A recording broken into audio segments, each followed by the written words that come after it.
Bonjour, ici Simon Tessier, bienvenue au Balado de Camping Québec.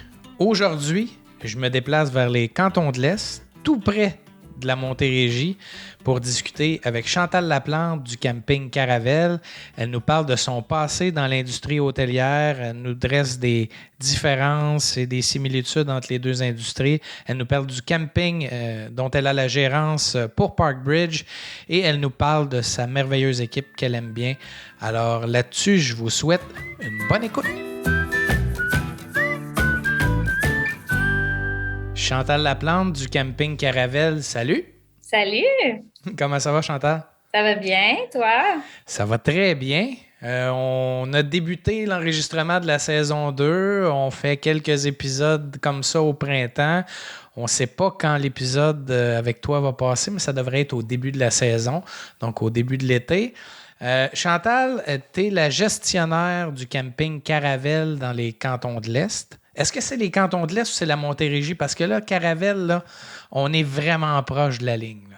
On est effectivement sur la ligne, mais au niveau administratif. Donc, oui, effectivement, on est dans les cantons de l'Est. OK. Et au niveau administratif et touristique, parce que c'est Granby, hein, je pense, qui est un administrativement en Montérégie, mais touristiquement dans les cantons de l'Est, là, c'est bien ça. Hein? Exactement. Même chose, Granby est à cheval. Là. Et Caravelle, c'est dans quelle municipalité? Sainte-Sabine. Sainte-Sabine. Combien de population? Et pas beaucoup. Pas beaucoup l'hiver, mais beaucoup l'été, par exemple. Oui, exactement. Avec le camping, ça remplit pas mal la ville. Là. Oui. Il y a combien de sites au camping Caravelle? On en a 404 au total. On a 354 sites saisonniers. La balance est en voyageurs. Donc, les voyageurs, c'est du 3 services, du 2 services? Oui, 3 services. C'est tout du 3 services? Tout du 3 services, oui. OK. Est-ce qu'il y a des unités de prêt à camper? Oui, j'en ai 4. 4 unités. C'est quoi comme unité? C'est des roulottes, des tentes, des... C'est des chalets. Des chalets. Alors, c'est les chalets parce que j'ai eu la chance de discuter avec d'autres gestionnaires de Parkbridge pour le balado. J'imagine que c'est tous le même format, là, les pour 4 et pour 6, là, ça doit être ça, hein? Oui, j'en ai 2 pour 4 personnes puis 2 pour 6 personnes. Donc, ça dresse un topo vite du camping pour avoir l'ampleur. On va y revenir un peu plus tard, plus précisément. Mais j'aimerais qu'on parle de ton parcours à toi parce que je te disais avant de débuter l'enregistrement, je rencontre souvent des gestionnaires que ça fait 20 ans, 30 ans qu'ils sont dans l'industrie, que leurs parents avaient le camping, qui ont racheté. Toi, t'es pas une recrue mais dans l'industrie du camping, mais pas loin. T'arrives de où? En fait, mon parcours, moi, c'est vraiment, je pars du milieu hôtelier. J'ai fait comme 20 ans en milieu hôtelier. C'est sûr que j'ai eu quelques défis dans mon parcours hôtelier, puis j'ai décidé à un moment donné, j'ai décidé d'essayer l'industrie des spas aussi. Mais je suis retournée en hôtellerie et le camping est arrivé pour moi là, tout à fait par hasard. En fait, on m'a approché, on m'a parlé du camping. Ça a été un petit peu la même réaction quand on m'avait approché pour l'industrie des spas. J'ai fait, je sais pas si j'ai envie d'aller dans le camping. Puis finalement, j'ai dit, ben pourquoi pas? Puis là, je tombe en amour avec l'industrie. Mais parle-moi un peu du milieu hôtelier, parce que c'est un milieu où on commence souvent à la base, puis on gravit les échelons tranquillement, là, auditeur de nuit, puis après ça, est-ce que tu as fait tout ce parcours-là pour... comment ça s'est passé pour toi, ton parcours dans l'industrie hôtelière? Bien, en fait, je suis allée au tout début me chercher un deck en gestion hôtelière. Et par la suite, effectivement, j'ai commencé au niveau de la réception. Donc, j'ai fait mon stage comme réceptionniste dans un hôtel. Ensuite, j'ai remplacé comme superviseur réception. Après, j'ai eu un poste en tant que superviseur réception. Là, je suis devenue directrice des revenus. Puis, tranquillement, j'ai gravé les échelons comme ça. J'ai été aussi quelques années dans les ventes hôtelières. Donc, je me promenais un petit peu partout. C'est sûr qu'à un moment donné, j'ai décidé d'arrêter ce chemin-là parce que j'étais pas souvent à la maison. Okay. Ce qui m'aidait pas. Puis dans ce temps-là, j'avais une jeune fille à m'occuper. Donc, je trouvais ça difficile. Fait que je suis retournée au niveau de l'hébergement en hôtellerie, ce qui m'a aidée, là. Puis par la suite, donc, c'est ça. Je suis tombée dans les postes de gestionnaire plus de milieu hôtelier. Donc, voilà. Donc, tu as fait à peu près tout dans l'industrie hôtelière. Oui. C'est quoi parce que tu as fait le changement, c'est quoi les principales différences entre le milieu hôtelier et le milieu du camping? Parce que, bon, certains vont dire, ouais, on loue des emplacements ou on loue des chambres, mais il y a quand même des grosses différences entre les deux secteurs. Effectivement. C'est sûr que moi, quand je suis arrivée dans le milieu, je pensais que, bon, il n'y en avait pas tant que ça, des différences. J'étais convaincue de ça parce que je me dis, comme tu viens de dire justement, c'est on loue des emplacements. Donc, ça ne doit pas être très différent. Et je me suis vite rendu compte que oui, effectivement, c'était pas mal différent du milieu hôtelier. En fait, je te dirais que pour moi, la plus grosse différence que je trouve, c'est au niveau de la proximité avec les clients. C'est dans un hôtel, un client, bon, la plupart du temps, ça va rentrer, ça va faire son séjour, puis ça sort par la suite. À partir du moment où on demande à parler ou discuter avec un gestionnaire, c'est parce qu'on a eu un gros problème. Puis on veut vraiment se vider le cœur, puis on veut jaser avec la personne responsable. Le camping, je te dirais que c'est tout à fait le contraire. Tu sais, moi, mes saisonniers, ils ont besoin que je sois avec eux sur le terrain. Ils ont besoin qu'on aille jaser avec eux, qu'on passe du temps avec eux. C'est comme si, à quelque part, le gestionnaire elle faisait un petit peu partie de leur famille. Tu sais. Donc, moi, je trouve que c'est, du moins chez moi, à Caravelle, c'est, je te dirais, la principale différence qui me saute aux yeux, là, comparativement au milieu hôtelier où j'avais des connexions avec des clients, oui, mais c'était plutôt pour régler des problèmes. Tandis qu'au camping, oui, je vais en avoir des problèmes. C'est pas toujours rose. Puis, souvent, ils vont demander à parler à la gestionnaire pour régler certaines choses. Mais il y a aussi le fait qu'ils aiment bien ça, jaser avec moi. Puis, prendre du temps avec moi. Fait que c'est ça que je trouve très différent, puis qui est une autre dynamique, là. C'est très personnalisé, il y a un attachement qui est peut-être pas aussi présent, mais la clientèle, il n'y a pas de saisonnier dans les hôtels, là. Ça doit être rare. Ça. Il y a plus une clientèle d'affaires qui revient régulièrement, mais c'est pas des saisonniers, là, ça n'a rien à voir. Non, puis on n'a pas comme le même genre ben, oui, j'oserais dire proximité, parce que, tu sais, c'est pas le même genre de relation, je dirais, qu'on pourrait avoir avec les clients, là. Est-ce que c'est la chose qui t'a étonné le plus en arrivant? Ou c'est quoi, tu sais, quand on met les pieds sur un terrain de camping, là, puis qu'on n'a jamais géré ça, ça a été quoi le gros reality check, là? Excusez l'anglicisme que t'as eu. Ben, écoute, de mon côté, j'ai eu un gros reality check au moment où ben, apprendre tout ça, apprendre le fonctionnement. Puis je te dirais que c'est ma 4e saison pour Caravelle, puis je suis encore en train d'apprendre là, à tous les jours. Tout ce qui est fonctionnement d'égout et tout ça, moi, je ne suis pas une fille de camping. Fait que quand j'ai commencé à gérer le camping, tu vas peut-être trouver ça drôle, mais on me posait la question, c'est quoi la différence entre un 30 et un 50 ampères? C'est bon. C'est pas. Puis, même chose pour, tu peux-tu me faire la différence entre un motorisé puis un prêt-à-camper? Ben là, j'exagère un peu, là, mais c'est juste pour te donner un topo que pour moi, les différents équipements, je ne les connaissais pas. As-tu fait des erreurs? As-tu fait des erreurs d'envoyer des trop gros équipements dans des petits terrains? Ah oui, j'en ai fait. Ben oui, j'en ai fait. On m'a corrigé. Ils ont trouvé ça bien drôle que ce soit moi qui fasse l'erreur, mais que veux-tu? Je veux dire, comme je te dis, c'est ma 4e saison. Je continue à en apprendre tout le temps.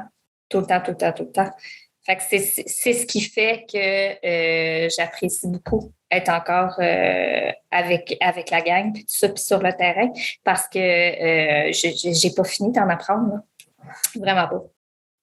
T'en as appris, mais t'as appris à la dure parce qu'il y a 4 ans, le camping Caravelle, bon, avait été acheté par Parkbridge quelques années auparavant. Il y avait de nombreux défis quand tu es arrivé en poste à relever. Parle-moi un peu de ça, cette entrée en matière-là. C'est sûr que quand moi je suis entrée, oui, effectivement, il y avait eu de nombreux défis les années auparavant. Il y avait eu beaucoup de gens qui ont quitté le terrain, tout ça. Moi, quand j'ai commencé, on commençait vraiment là, à avoir pas mal de clientèle et tout ça. Fait que, tu sais, je suis arrivée dans la bonne lancée, disons. Oui, disons que ta prédécesseur avait entamé là, la remontée de très belle façon Oui, parce que la côte exactement. était abrupte. C'est ça. Ma prédécesseur avait fait des beaux changements sur le terrain, une nouvelle salle communautaire et tout qu'on a ajouté, là, une belle valeur ajoutée au camping. Donc, tu sais, moi, je suis arrivée sur une belle lancée. C'est sûr qu'il a fallu travailler comme très fort pour remplir ce terrain-là, vraiment. Et là, on a eu une belle petite surprise, comme à peu près ça, tout le monde, la COVID qui est arrivée. Fait que c'est sûr que l'année 2020, tu sais, moi, je suis rentrée, ma première vraie saison est en 2019, une saison où j'ai appris beaucoup. Tu sais, j'observais beaucoup également. J'apprenais à tous les jours. Puis comme je t'ai dit, je continue d'apprendre. Puis là, après ça, en 2020, je m'étais dit, ça va être le temps peut-être d'amener des petites touches, tu sais, de faire des petits changements, puis de bouger un peu plus. Et j'ai changé j'ai changé ma vision parce que, bon, la COVID était là. Donc, tout un chamboulement par rapport à ça. Et en 2021, on a continué encore tout de même avec les restrictions, mais je pourrais dire que si tu me parles du meilleur accomplissement qu'on a eu jusqu'à présent au camping, c'est vraiment ma saison 2021. Ah oui, malgré Z, les restrictions qu'il y avait ah, encore à ce moment-là. malgré les restrictions, on avait un terrain qui était complet, on avait des gens qui étaient heureux. Je ne sais pas si c'est l'effet de on a un petit peu plus de liberté, c'est le fun, puis tout ça, tu sais, mais c'était vraiment une excellente saison, une très belle saison pour Caravelle l'année 2021. Qu'est-ce qu'avait l'air le camping à ton arrivée il y a 4 ans? Qu'est-ce qu'il y avait comme infrastructure, comme service, comme activité et qu'est-ce qu'on retrouve maintenant? On a piscine, jeux d'eau, on a un terrain de volley, on a un jumping pillow, on a des jeux pour enfants, on a basketball, on a soccer, on a plein de choses sportives, pickleball, tout ça. Puis aussi, je te dirais que ce qui fait une grosse, grosse différence au camping, c'est notre comité des loisirs. Vraiment, on a un super bon comité. On a un nouveau comité cette année qui commence pour la première année, donc qui a été élu la saison passée. Donc, on a un nouveau comité en place pour la saison 2022. J'ai bien hâte de voir la dynamique pour la saison 2022 parce qu'on a des belles activités là, qui s'en viennent. Les comités des loisirs, là, c'est de plus en plus difficile pas à gérer, mais il y a de moins en moins d'implication de la part des gens. Chez vous, c'est pas le cas du tout? J'ai un bon comité, mais il n'y a pas. Et c'est une belle équipe, petite équipe qui travaille très, très fort. C'est sûr qu'au niveau des bénévoles, quand on demande aux campeurs de s'impliquer et tout ça, c'est sûr qu'il y a une difficulté à ce niveau-là. Il faut travailler très fort pour aller chercher des bénévoles pour avoir des belles activités. Mais on s'en sort quand même très vite. OK. Donc, ça vient ajouter à la touche du camping, ça vient ajouter au dynamisme dans la saison parce que, bon, les infrastructures que tu as nommées, on les retrouve dans plusieurs terrains de camping, mais pour toi, ce qui fait la différence, c'est vraiment ce qui organise. Est-ce qu'ils organisent des choses particulières qu'on ne retrouve pas ailleurs? Je dirais qu'une des activités qui est extrêmement populaire au camping, puis qu'on a eu seulement en 2019, là, mais que ça a fait un gros, gros, gros impact, c'est le show des drag queens. Oh oui! Ouais, Oh! ouais. C'est nouveau, ça. Il n'y en a pas beaucoup dans les terrains de camping. Non, effectivement, puis ça revient cette année, là, fait que j'ai bien hâte de voir là, l'impact que ça va avoir cette année. Quand on l'a fait en 2019, c'était plein, mais plein à craquer. La salle a débordé. Et on a eu un plaisir fou là, de faire ça. Là. Vraiment une belle peur par rapport à ce show-là et tout ça. Puis c'était quelque chose qu'on apportait de nouveau parce qu'on n'avait jamais fait ça là, au camping. Là. Et c'est quoi? C'est un spectacle de musique avec des drag queens? Donc, Oui, c'est un peu comme ce qui se passe au cabaret Mado ou dans d'autres cabarets de ce genre-là à Montréal, mais vous ramenez ça au terrain de camping. exactement. Exactement. C'est ce qu'on fait. Ah ben, je pense que je vais aller voir ça. Il Ah, n'y a pas ben, t'es beaucoup bienvenue. d'activités que j'ai pas vues dans les terrains de camping. Jusqu'ici, il y a quelques années, là, ce qui était devenu à la mode, c'est les galas de lutte. Là. Il y avait des galas de lutte un peu partout à l'extérieur. Là, on amène les spectacles de drag queen. Je trouve ça le fun de voir un renouveau dans les activités comme ça. Ouais. Tu m'as parlé des prêts à camper. Vous en avez pas un très grand nombre. Est-ce que ça, il y aurait possibilité d'en ajouter d'autres? Est-ce que la demande est là pour en ajouter d'autres? Oui, oui, c'est sûr que la demande est là. Probablement dans les projets futurs, on pourrait en avoir d'autres sur le terrain de camping. Je dirais qu'ils sont très, très, très populaires et se vendent rapidement, de plus en plus rapidement. Une grosse différence que j'ai vue, tu sais, à mes débuts, au niveau des réservations voyageurs, ça se faisait plutôt à la dernière minute. Quand j'ai commencé là, dans l'industrie. Mais là, de plus en plus, là, c'est réservé comme très, très, très à l'avance là, au niveau des réservations. Couramment, la première année, quand j'ai débuté l'hiver, j'avais pas tant de réservations qui s'effectuaient. Et là, cette année, le téléphone sonnait énormément là, pendant l'hiver et tout ça. On voit vraiment une recrudescence et des réservations qui se font de plus en plus rapidement. Fait que je dirais que oui, effectivement, mes prêts à camper se réservent quand même assez rapidement et qu'il y aurait probablement possibilité là, d'en avoir d'autres éventuellement. Les réservations en général se prennent plus tôt. Est-ce qu'il y a une date de début de prise de réservation pour l'année suivante ou vous prenez les réservations longtemps en continu tout le temps? On prend des réservations en continu tout le temps. Vous pouvez, dès la fin de votre séjour, disons en 2022, réserver pour votre séjour en 2023. Il n'y a aucun problème. On fait ça. OK, parce qu'il y a Ouais. beaucoup de terrains de camping encore. Il y a une date, on ouvre les réservations telle date. Vous, c'est à l'année, on peut À l'année. réserver Oui. un an d'avance, il n'y a aucun problème. Oui. Est-ce que l'engouement est là pour les prêts à camper, mais c'est la même chose pour ce qui est des terrains réguliers, vos trois services, tout ça, c'est loué également plus longtemps d'avance encore?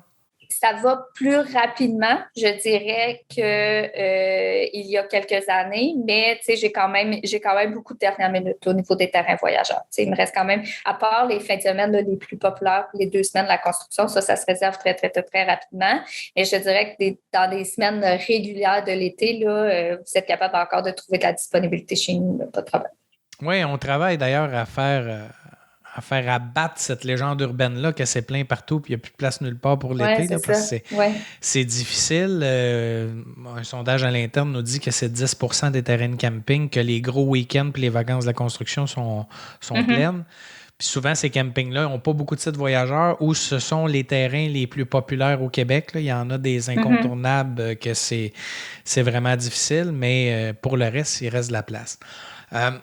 Tu m'as dit, tu as vécu quasiment le 2 tiers de ton parcours en temps de COVID. Là. Fait que là, tu Ouais. t'apprêtes à vivre une année plus disons, régulière. Mhm. Comment tu abordes cette année-là? Avec beaucoup, beaucoup, beaucoup d'anticipation, je te dirais, ça va faire du bien là, d'avoir un petit peu plus de vie, un peu moins de restrictions, tu sais, être juste dans le bonheur. Je te dis pas que j'étais pas dans le bonheur pendant l'année 2020 puis 2021, là. Au contraire, j'y trouvais tout de même mon compte, mais c'est sûr que je pense juste de voir là, le sourire des campeurs, de retrouver leurs activités régulières sans avoir là, de restrictions attachées à tout ça. Je pense que ça va être une saison là, exceptionnelle là, cette année, pour vrai. Tu as dit qu'en 2020, tu aurais voulu amener ta touche, amener des choses. Est-ce qu'il y a des choses que tu comptes amener en 2022 que tu n'as pas pu faire à ce moment-là? Écoute, je me suis pas vraiment attardée à cette question-là pour cette année. Pour vrai, pas encore. Je te dirais que je pense que je veux encore plus approfondir ce que je pourrais amener à ce terrain-là. Puis je pense que je vais y aller là, vraiment là, avec l'intuition du moment, mais je ne me suis pas vraiment attardée, Simon, pour vrai, à savoir est-ce qu'il y a des choses en particulier que j'aimerais changer cette année. Non, pas vraiment. Est-ce qu'il y a des projets que ParkBridge a pour le camping dans les années futures? Est-ce qu'il y a des choses sur la table à dessin que vous regardez éventuellement pour les années futures? Ou présentement, on regarde ce qui se passe parce qu'il y a déjà beaucoup d'investissements qui ont été faits et on verra par la suite? Écoute, c'est sûr qu'on va avec la première réponse, on regarde ce qui se passe, puis on y va par la suite. Mais tu sais, dans un monde idéal, moi, c'est sûr que j'aimerais vraiment rajouter là, un plateau peut-être multisport sportif pour apporter une valeur ajoutée. C'est sûr qu'on va apporter des améliorations au niveau des jeux pour les enfants et tout ça. Fait qu'on mise vraiment, tu sais, pour aller essayer d'aller vers plus clientèle enfant-ado, améliorer un petit peu à cet effet-là dans les années futures. Je dirais pas cette année, là, mais dans les prochaines années, c'est probablement vers là qu'on va se concentrer. Là. Oui, mais si on attire des ados, on va peut-être finir par attirer des employés aussi qui vont finir par travailler. Parce que ça s'annonce pas facile pour l'industrie du camping comme pour le Québec au complet cet été. De votre côté, est-ce que la situation est au beau fixe du côté de votre personnel? Ben, écoute, Simon, je pourrais te dire vraiment honnêtement que je fais partie là, des chanceuses dans l'industrie. J'ai mon équipe mon équipe maintenance qui revient année après année. C'est des gars qui connaissent le terrain du fond de leur poche. Donc, ils reviennent avec moi. C'est super. Je trouve ça vraiment le fun. Même chose pour mon équipe d'accueil. J'ai des gens d'expérience qui travaillent avec moi. J'ai mon adjoint qui travaille avec moi depuis que je suis là au début. Puis c'est sûr qu'on fait une super belle équipe. Fait que vraiment, je fais partie des choyés dans l'industrie. Je pense que si tu me demandes c'est quoi, Chantal, ta plus belle réalisation, j'aurais tendance à dire c'est ça. C'est mes gens qui reviennent année après année pour l'instant. Tu sais, même au niveau des sauveteurs, là, j'ai des sauveteurs en poste qui étaient là l'an passé, qui sont revenus cette année. Donc, tu sais, je trouve ça super parce que tu sais, c'est comme très difficile de trouver des sauveteurs, hein? Oui, c'est très difficile. On travaille beaucoup là-dessus depuis les derniers jours. Là. Oui, fait que je suis vraiment contente à cet effet-là là, au niveau des employés, mais c'est sûr que chaque année va probablement être différente. Puis c'est un combat de tous les jours, ça. Bien, c'est fragile, mais je pense qu'on ressent ta fierté à parler de ton équipe. Puis je pense que tu as beaucoup de crédit à prendre là-dedans. Mais Chantal, je te remercie beaucoup d'avoir partagé ton expérience avec moi puis de nous avoir présenté un peu le camping Caravelle. Puis je n'ai qu'une chose à vous souhaiter, c'est une belle saison à toi et ton équipe et puis d'encourager les gens à aller vous voir. Bien, merci beaucoup, Simon. Ça m'a fait plaisir de jaser avec toi ce matin. Ça fait un plaisir. Bye-bye. Bye.